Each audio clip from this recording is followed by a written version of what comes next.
السلام عليكم ورحمة الله وبركاته وافينكي جود بقرطوية حوالي محمد سلو بدأ يعني الله يهي فالله waxaan ka codsanayaa muuqaalkan haddii uu soo gaaro qof kasta oo u dhashay beelweynta xawaadle maxamed gaarsi shirkayga jaraa'id maanta wuxuu daaran yahay waxaan arkay niman hiraaba oo hubeysan oo degmada maxaas lagu soo dhaweeyay waxaan rabaa marka xawaadle inaan u sheego in uu xawaadle hurdo ku jiro in uu qiyaali ku jiro in uu daacad iska yahay in uuna mataqaana maxaa lahaa dhibaatadan uuna ka bixaynin ilaa xawaadle uu sida hadda yahay uu iska bedelo maxaa keenay qof kasta oo iska soo dhaweysanayaa waxaa ogeydeen 3 bilood ka hor degmada Moqokori in lagu soo dhaweeyay niman hiraaba oo hub wato natiijada laga dhaxlayna waxay ahayd in abuurri la qabsado beeraya baalna lagu fashilmo rag badan oo qaali wax wadlaan ay mataqaana meeshaas ku baxaan in xawaadle lagu mashquuliyo aad yabaal mataqaana aad yabaal isku geeyay in Moqokori ay gacanta ka baxdo ayaa laga dhaxlay nimankii hiraab ee degmada Moqokori lagu soo dhaweeyay maantana waxaan u jeedaa wadadii Moqokori ku baxday abuurri ku baxday maanta waxa hayso degmada maxaas xawaadle horta waxa idin sheegaya ama fahma ama ha fahmina ama qaata ama ha qaadanina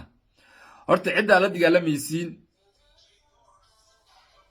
waa hiraab ogaada cidda la dagaalamaysiin waa hiraab ogaada kuwa aad dawladdu u aaminsan tihiin oo aad daba joogtana waa hiraab ogaada kuwa afka soo duubta ee duurka ku jiro ee xabadda idinku soo ridayna waa hiraab ogaada kuwa duurka ku jiro in la idinka jecel yahay ogaada waxaan inay mashruuc yihiin ogaada mashruucaasni inuu ku salaysan yahay in dhulkan gacantaada laga baxsho ama qof kasta oo haliyay si lagaaga dilayo kuwa yaro jaahiliina waxba ogeenin inay ku soo haraan dhulkan lagu maamulo inuu yahay qorshaha ogow qaado ama ha qaadanin runta ku qanac qiyaaliga ka bax hiraab qorshihiisu waxa waaye way wada shaqaysanayaan kana afka duubtay ee kan mataqaana dawladda sheeganaya way wada shaqaystaan waxaan ku sheegaa marka haddaad isku tashan lahayd ya haddaad iska dhaafi lahayd ya haddaad ka tashan lahayd hiraabna howl kuu taallo waa laakiin waxaan kuu sheegaa shalay nimanka Moqokori baraxa uu qasaysay oo hilibgeelka ku siinaysay ogaaw inay ka shaqeeyeen in la qabsado beero yabaal lagu dhamaado abuurin la qabsado Moqokori la qabsado inay ka shaqeeyeen nimankii hiraab ah soo dhaweysay maantana kuwa maxaas ah ku soo dhaweysanay in qorshahooda uu yahay in sidii maxaas loo qabsan lahaa inay ka shaqeynayaan in xogtaada la gudbinayo in wax kasta loo fududeynayo nimankii hiraab ee duulaanka kugu soo ay afka soo duubtay nimankan hadday mataqaana maxaa la daacad yihiin nimankan galgaduud ha ka dagaalamaan dhulkooda la haystaa dhulkooda ha xureystaan in asaga la haysto anigii oo ii imaanin hadduu aniga ii hiilinayana ha igu hiiliyo inuu meel kale furun ka furo meel kale furun ha ka furo si culayska aan iiga dego labadaas haddeenba jirinba waxaa waaye waa lagu imaanaya xogtaada la bixinayaa wiilkii qaaliya oo lagaa dili karana waa lagaa dilayaa xogtii lagaa gudbin karana waa lagaa gudbinayaa maxaasna mataqaana waxaa laga shaqaynayaa sidii ay mataqaana Moqokori kale u noqon lahayd waxaan kuu sheegaa marka xawaadlo Soomaali weyn wax la qabso Soomaali weyn wax la qabso iska ilow dawladda jirto iyo mataqaana maxaa lahaa shabaaba jiri qawaarija jira iska ilow wuxuu dhan waa hiraab xawaadle liq ama haliqin waxaad ogeyd 94 in hiraab jabhadii SNA hiraab kugu soo weerareen Soomaali maxamed ayagoo wato kugu soo duuleen Unisom iyo Mareykan lagu soo dhaxmaray hubka igay la gubay duulana lagu soo qaaday la rabay in lagu qabso lagu barakacsho xaniyaaga afuushay idamisa wixii ay wateen waago intii madax madow iyo sharanshuur oo dhan ay wateen hiraab waxaan ku sheegaa marka maantana waxa waaye jabhadii SNA le magac laga bedelay calna lagu samaystay afka lagu soo duubtay ifamisa duulan baa lagu yahay aqbal ama ha aqbalin ka tasho ama ha ka tashanin iska ilaali qof kastoo hiraaba ama soo dhaweyso adaa ikhtiyaar leh waxaan kuu sheegayaa marka shaqada way socotaa 94tii kugu bilowday nin kastoo halyeeyaa lagaa dilayay wiil kastoo sargaala lagaa dilayay nin kastoo aqoon-yahana lagaa dilayay qalin baa lagugu dowladayaa qorigaa lagugu soo weeraraa labada ninna waa hiraab kuwa xamar fadhiyo aad dowladda u taqaanana ee qalinka ma fahamta maxaa la dhahaa kugula dagaalamayane waa hiraab kuwa aadan yibaali muqkuri maanta joogana ee afka soo duubtana waa hiraab meesha loo wada socdana waxaa waaye dhulkan in lagaa barakacsho ama aad ku noqoto dad yar oo lagu maamuli karo si maalin kastaba qofka waxgalkaa lagaaga dilayo